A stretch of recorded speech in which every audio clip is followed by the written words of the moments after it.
Bonjour, lors des précédentes vidéos, nous avions vu l'expression des gènes, à savoir, donc on avait vu comment les gènes contrôlaient le phénotype, donc via le phénotype moléculaire, à savoir la production de protéines.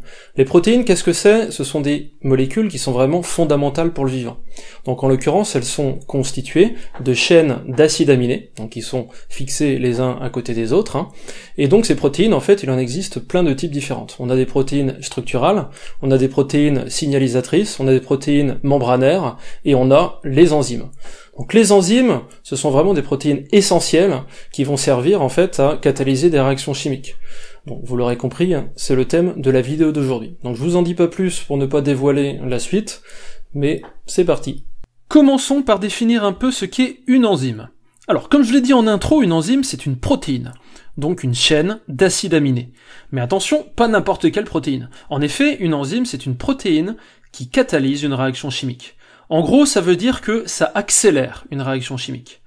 En fait, en général, les réactions chimiques qui ont lieu dans nos cellules, ce qu'on appelle donc le métabolisme, sont des réactions qui peuvent se faire spontanément, mais à des vitesses beaucoup trop lentes pour que ce soit compatible avec la vie de nos cellules. Du coup, le rôle de nos enzymes, c'est d'accélérer un petit peu tout ça. En revanche, attention, l'enzyme n'est pas consommée dans la réaction chimique. Ce n'est pas un réactif. En fait, l'enzyme, elle intervient dans la réaction, mais elle-même ne change pas. Les réactifs d'une réaction enzymatique sont appelés les substrats. On peut donc schématiser simplement une réaction enzymatique comme ceci. Au passage, on dit qu'une enzyme est un catalyseur organique, car il s'agit d'une protéine, donc d'une molécule organique. Mais attention, dans la nature, il existe aussi des catalyseurs minéraux, mais du coup, on ne les appelle pas des enzymes. Dans nos cellules, il y a plusieurs sortes de réactions chimiques. Par exemple, les réactions de synthèse permettent de lier deux molécules, alors que les réactions d'hydrolyse, au contraire, permettent de casser des liaisons chimiques. Et pour chaque catégorie de réaction chimique, on a plein de possibilités suivant les substrats, donc les substrats qu'on considère et les produits que l'on obtient. Toutes ces réactions métaboliques sont catalysées par des enzymes. Mais attention, car chaque enzyme va être spécifique. Déjà, elles sont spécifiques d'un substrat donné. Par exemple, l'amylase est capable d'hydrolyser de l'amidon. Mais si on lui donne à la place du saccharose, par exemple, il se passera strictement rien. Et en plus, les enzymes sont spécifiques d'un type de réaction donnée. Par exemple, l'enzyme capable de transformer la tyrosine en thyroglobuline sera incapable de transformer la tyrosine en DOPA.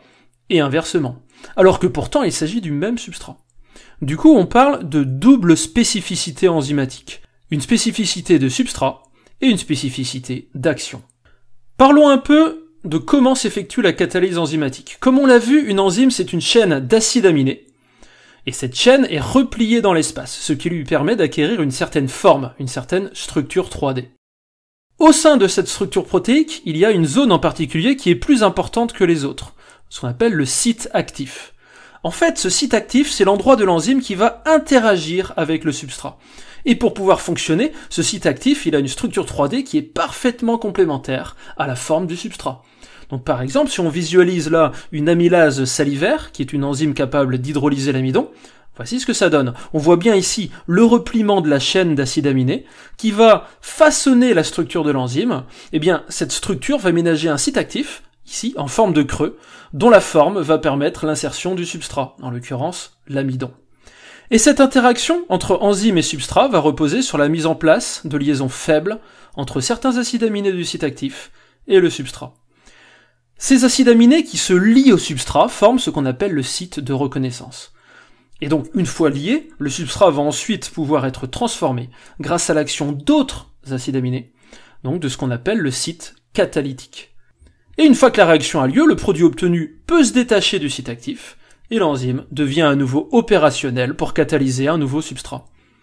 Pour récapituler un petit peu les étapes de cette catalyse enzymatique, voici ce qui se passe. Donc, le substrat et l'enzyme se lient pour pouvoir former un complexe, donc ce qu'on appelle le complexe enzyme-substrat, donc ES, puis donc la catalyse a lieu, et on obtient donc un produit P qui va se détacher de l'enzyme. Alors, il faut savoir que l'activité catalytique d'une enzyme dépend d'un certain nombre de choses. Déjà, ça va dépendre des conditions physico-chimiques du milieu. Par exemple, une enzyme ne va pouvoir être efficace que pour une température donnée. En général, chez nous, elle fonctionne de manière optimale à 37 degrés. Et dès qu'on s'éloigne un petit peu de cette température de référence, l'enzyme perdra de son efficacité. Mais attention, ce n'est pas du tout la même chose si les températures sont trop chaudes ou trop froides. Si on diminue la température, les réactions seront ralenties, mais l'enzyme conservera son potentiel catalytique. Alors que, si la température augmente trop, cela va carrément perturber les liaisons faibles au sein de l'enzyme, ce qui changera sa forme, et du coup, comme la forme est changée, le site actif ne reconnaîtra plus le substrat, et l'enzyme donc ne pourra plus fonctionner. Dans ce cas-là, on dit que l'enzyme est dénaturée. Et malheureusement, une fois qu'une enzyme est dénaturée, elle ne pourra plus jamais fonctionner normalement, même si on revient à une température normale. L'action enzymatique dépend aussi du pH du milieu. Il faut que celui-ci soit optimal pour que la catalyse se fasse correctement. Le moindre écart par rapport au pH de référence dénature l'enzyme en changeant ses liaisons faibles et donc sa structure 3D. Alors après, chaque enzyme fonctionne dans une certaine gamme de pH. La majorité fonctionne sur un pH neutre, mais ce n'est pas toujours le cas. Par exemple, la pepsine, qui fonctionne dans l'estomac, a un pH optimal de 2, ce qui est très faible. Et mis à part ces conditions physico-chimiques, on a une activité enzymatique qui dépend aussi de la quantité de substrat. En gros, plus la quantité de substrat augmente, plus la vitesse initiale de la réaction chimique sera rapide. C'est en fait tout simplement lié au fait qu'une augmentation de la concentration en substrat augmente la probabilité de rencontre avec l'enzyme. Donc, en fait, ça va optimiser un peu plus le processus. Et ça marche aussi dans l'autre sens, à savoir que plus la quantité d'enzyme sera importante, plus la catalyse sera rapide. Mais ça ne doit pas trop vous étonner. Donc nous avons vu que les enzymes, ce sont des protéines qui catalysent des réactions chimiques. Donc catalyse, ça veut dire que en fait, elles accélèrent les réactions chimiques qui se passent dans le vivant, de manière à les rendre compatibles avec la vie cellulaire. En fait, pour que cette catalyse elle fonctionne correctement, il faut qu'il y ait une interaction étroite entre l'enzyme et son substrat. Et qui dit interaction étroite dit en fait complémentarité 3D entre le substrat de l'enzyme et un site particulier de l'enzyme qu'on appelle le site actif. Donc en l'occurrence, c'est à cause ou grâce à ce site actif que l'enzyme va avoir une spécificité, c'est-à-dire que l'enzyme elle va pouvoir s'occuper que d'un seul substrat. Voilà. Et en l'occurrence, il y aura également une spécificité de réaction, c'est-à-dire qu'une enzyme n'est capable de catalyser qu'un seul type de réaction chimique. Et c'est également pour ça que si l'enzyme est dénaturée, c'est-à-dire que si l'enzyme perd sa forme 3D, donc à cause notamment de problèmes de variation de température ou de pH, eh bien le site actif perd également sa complémentarité, et du coup, l'enzyme perd son efficacité.